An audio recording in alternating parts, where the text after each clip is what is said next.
Hello and welcome back to Like Maria. This is our third video in our UCAS series about personal statements. That's for students applying to UK universities. You should have already done planning with Maria in the previous video, video number 2 in the series.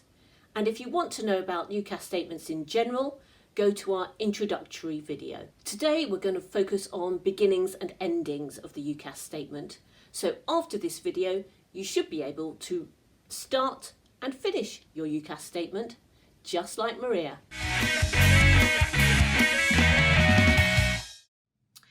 So first of all, we'll talk about the introduction. Strange to say, but I'd say don't start here. What I mean by that is do a lot of planning and thinking about your entire UCAS statement before you even begin thinking about the introduction, because starting is really difficult. So do a lot of groundwork with your planning. When you're ready to start your introduction, think about what you want to get across in those very first sentences. You want to show knowledge of your subject. You want to show that you've enjoyed studying it so far. So that's the history that you have of studying your topics. And you want to show your enthusiasm and excitement about the prospect of going to university. So I'm going to use a technique here that's a little bit odd, but it's going to help you start that very first sentence. And I'm going to call it using a dummy sentence for your introduction. So this is a sentence that I'm going to get you to write down. It's a terrible start, but I'm going to get you to follow it on with your sentence. And then you come back and you scribble out the dummy sentence. So here goes. Copy this dummy sentence down. I really want to study history at your university because. Now you need to pause a minute and think about what you would put for your subject and what that sentence would be after the because.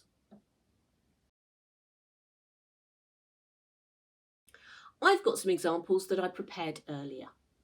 I'm a committed, dedicated student who really enjoys historical debate and discussion. Recently in class, this introduction, where you're going to go on and talk about something recently in class, shows that you are enjoying historical debate. It shows that you're the sort of person who is going to be in a tutorial actually talking about things. And then it shows that you are interested in something that you have studied and you're about to talk about it. So that tells you already quite a lot about the commitment and dedication of a student. My second example, I really enjoy studying history of all eras and have a particular interest in exploring how the past has implications for the present. A topic that illustrates this well. So this introduction talks about kind of methods and reasons for studying a subject. And here we've got the implications of the past on the present. And you're going to go on to talk about this. This is something that really interests you. So it shows that you're a thinking student and you've got a key core idea about why history is important. And that's already in your introduction. So my third example, I am continually looking for ways in which to expand the depth and breadth of my historical knowledge. This has led me to start looking into the history of X, as suggested by my teacher. This introduction suggests that you are an engaged learner who's ambitious and enthusiastic. You've taken on independent ideas of going to research a topic yourself, and you've listened to the advice of your teacher. So already we have a picture of a fantastic student who's lively, engaged, and listening. So there are my 3 introductions. Suggestions only. And of course, for your subject and your personal situation, you're going to do it maybe a little bit differently. But I really recommend the dummy sentence technique.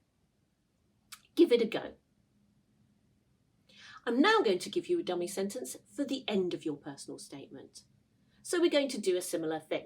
We'll read out the dummy sentence and then we'll look at my 3 examples. So here we go with the dummy sentence. I'm warning you, it's quite terrible. I look forward to studying at your university because. So I'm going to fill in now with my examples. I know that I will thrive in a vibrant and challenging academic community.